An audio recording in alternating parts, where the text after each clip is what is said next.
Breaking news. We have breaking news. And this is over at the New York Times, hot off the presses. And this is in their race-related section. This came out today. She confronted a history of enslavers in her family. Here's what happened. I think you know where this is going. Deborah Bruno's story illuminates the often overlooked history of slavery in the North. Can we say white guilt? So welcome back to the channel, Culture Confederacy here. It's Friday. Happy Friday, everybody. And if you're new to the channel, I don't use any fancy graphics, no epic soundtracks, no pretty boy camera angles, so you're not going to see my ugly kisser here on the video. What you see is what you get. As I said before, sorry I can't offer you more, but the channel is what it is. But this is a real scream. Because the drama, you ever see these preachers on TV? They use the onion in the napkin technique, the fake crying. That's what this reminds me of. So let's go through this. Get in the New York Times race-related section, confronting a history of enslavers in her family. This is by Rachel L. Swarns. There's a last name for you. This article is also a weekly newsletter. Sign up for race-related here. So getting to the article, let me take a sip of my coffee.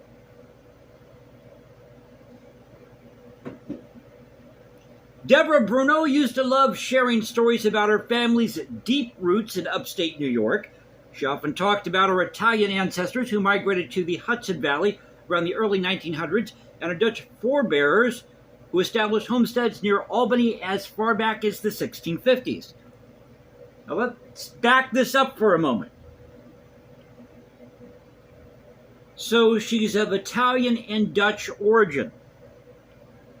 There was huge anti-Italian sentiment in the 19th century. Same time you had slavery.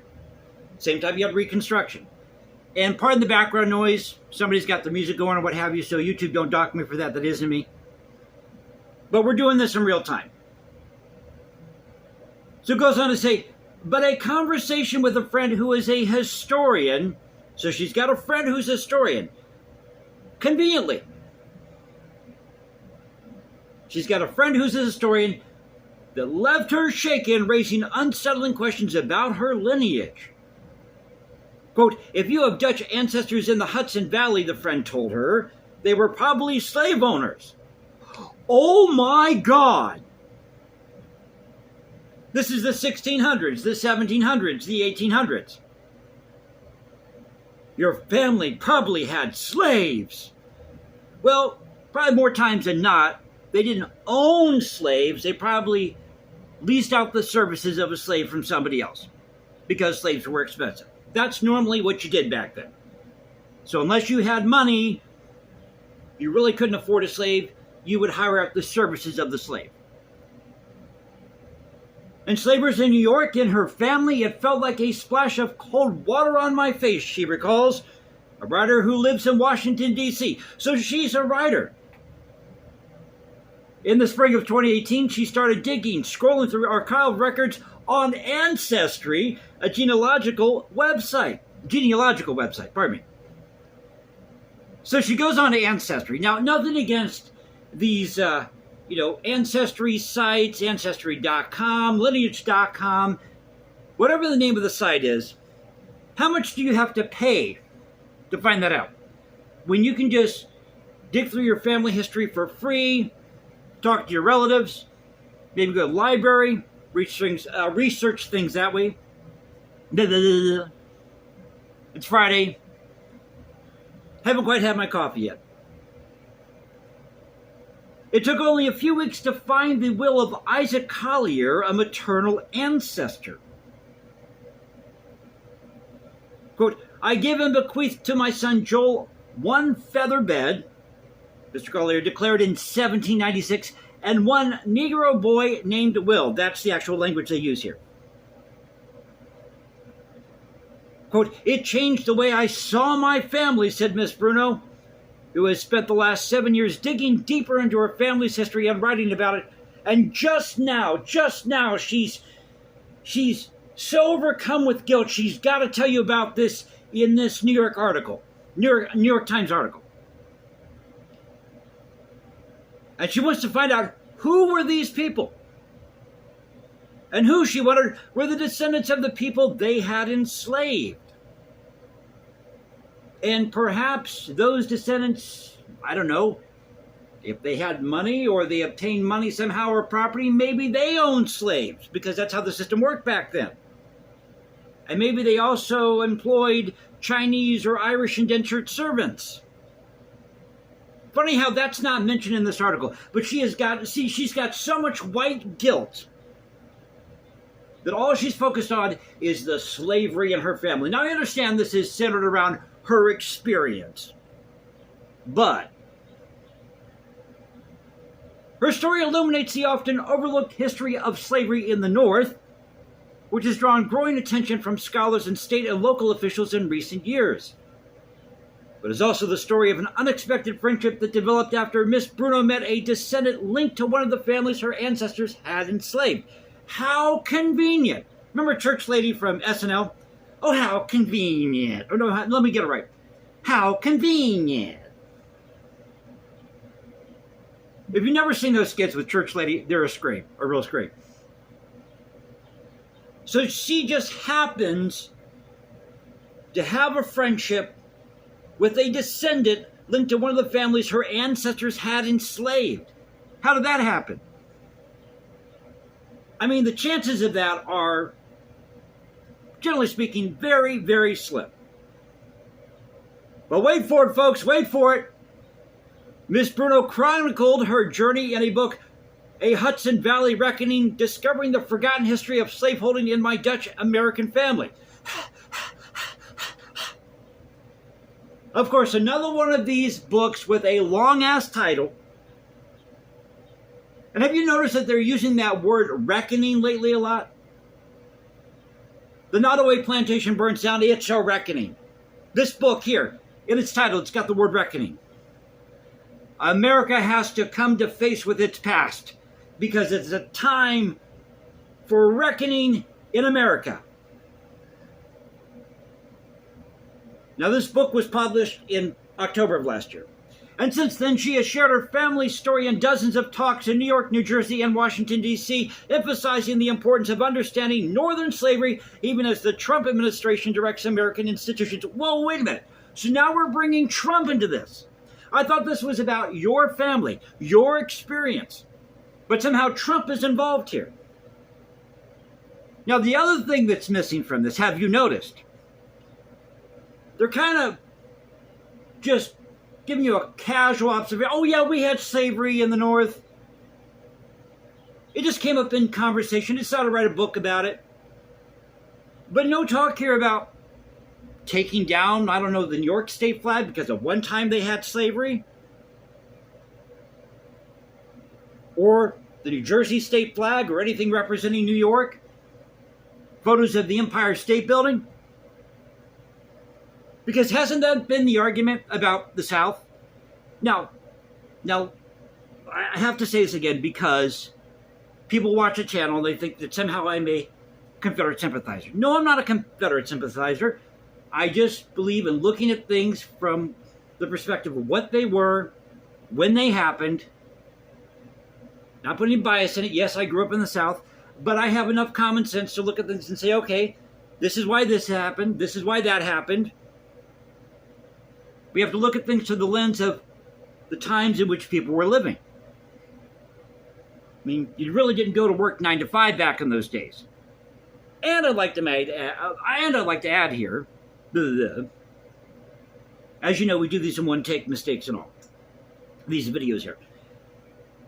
But I'd like to add that at the same time you had slavery, you had pretty harsh conditions in factories, not only here in the United States, but in England, different parts of Europe. This was the industrial age. They're using kids as chimney sweeps. Child labor. You didn't have child labor laws or OSHA back then. So conditions were pretty harsh. In fact, I'm going to say something that's going to shock a lot of people. You probably had a better life as a slave in the South, honestly, than you did working in a factory in England. I mean, that's how bad the conditions were. A time when you didn't have OSHA or child labor laws.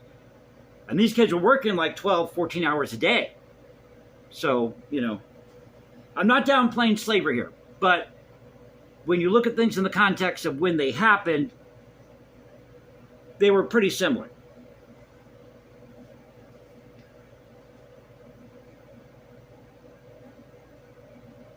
A lot of times, because a lot of people make that argument, oh, well, these slaves didn't have any choice. Well, a lot of these kids didn't have any choice either because their families were poor. They had to go to work.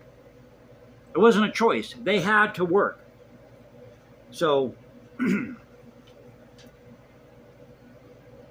since then, she has shared her family story, getting back to the article, in dozens of talks in New York, New Jersey, and Washington, D.C., emphasizing the importance, as I just mentioned here a moment ago, of Northern slavery. But we're just casually talking about that in this article because it's my experience as I'm plugging this book. And we're bringing Trump into this because Trump wants to turn away from a focus on the stains of the country's conscience because we need a reckoning. We need a reckoning. Now, they got some pictures up here of Deborah Bruno, but I think this friend or whoever it is, or this person that helped her with the book, and she's giving these book tours. That's what this is. These are all book tours. And now she's got a major plug at the New York Times with this article. Quote, it was an experience that many more people had than we would like to admit, Leslie M. Harris, a historian at Northwestern University, said of slaveholding in Northern families. In 1641, Massachusetts became the first British colony to recognize slavery as a legal institution. That's true. The Dutch, who were in the early 1600s, long article here, lot to read, established New Amsterdam, the colony which later became New York, also embraced slavery, as did the English settlers who followed them. But slavery actually goes back to the late 1400s, or mid to late 1400s, early 1500s, with the Spanish and the Portuguese. And being from Florida, Florida's steeped in Spanish history. So they brought slaves and indentured servants over to the Americas at that time, 1400s, 1500s. By 1730, 42% of households in New York City held black people in captivity, a higher percentage than in any other city in the country except Charleston, South Carolina. So it goes on to say here that New York did not abolish slavery until 1827, New Jersey not until 1860. In 1860, they had about a dozen or so people that were slaves in New Jersey. But it doesn't matter the amount of slaves, and a lot of these people weren't counted on the census at the time because they had entered into these apprenticeships, and there was a certain level of status, or as you moved up the ladder, let's say from slavery into these apprenticeships, a lot of that wasn't counted on the census, so there's possibly, or was possibly more slaves than what was counted on the census in 1860 for the state of New Jersey. So let me wrap this up here. Dr. Harris, the author of In the Shadow of Slavery, African Americans in New York City, 1626 to 1863, described much efforts as a way of addressing what she and other scholars have described as the focus on forgetting slavery in the region. After the Civil War, she said many Northerners were deeply burying their own complicity of slavery, trying to create a narrative of innocence. Oh, so you mean the righteous cause myth. So the South is guilty, but you had slavery in the North, and a lot of these slaves weren't freed. It usually was their offspring after so many years of service, and that would lead us up to 1860, 1861, if you do the math. Growing numbers of Americans are discovering slaveholders in their family trees through genealogy websites like Ancestry and Family Search. But are they that reliable? But not everyone wants to know the truth, Dr. Harris said. Miss Bruno, 68, said that while her husband and children were intrigued by her discoveries, some white friends and acquaintances felt uncomfortable when she started discussing what she had found. So we'll leave it there. Hope you enjoyed the video. Thought I'd share this with you. We have a case of white guilt, New York City, New York Times. She's got a book out there with a long-ass title. Now they're finally talking about slavery in the North. How do you like that one? So don't forget to follow me at Instagram, hashtag Jason Composes, because I write music in my spare time. Go to X, Culture Confederacy, at Culture Confed1 on X. Now you can find me at Substack. By the way, I just published another article at Substack, Ice Riot, it's 1992 all over again, a lesson in federalism. If you want to go check out that article, you can find that at X. Or there's a link at X to go to Substack to read that article. But that's where you can find me. So again, thank you for being with me. Thank you for watching, subscribing, joining me in this journey called the Culture Confederacy. I'll catch you next time, and y'all have a great Friday. Take care.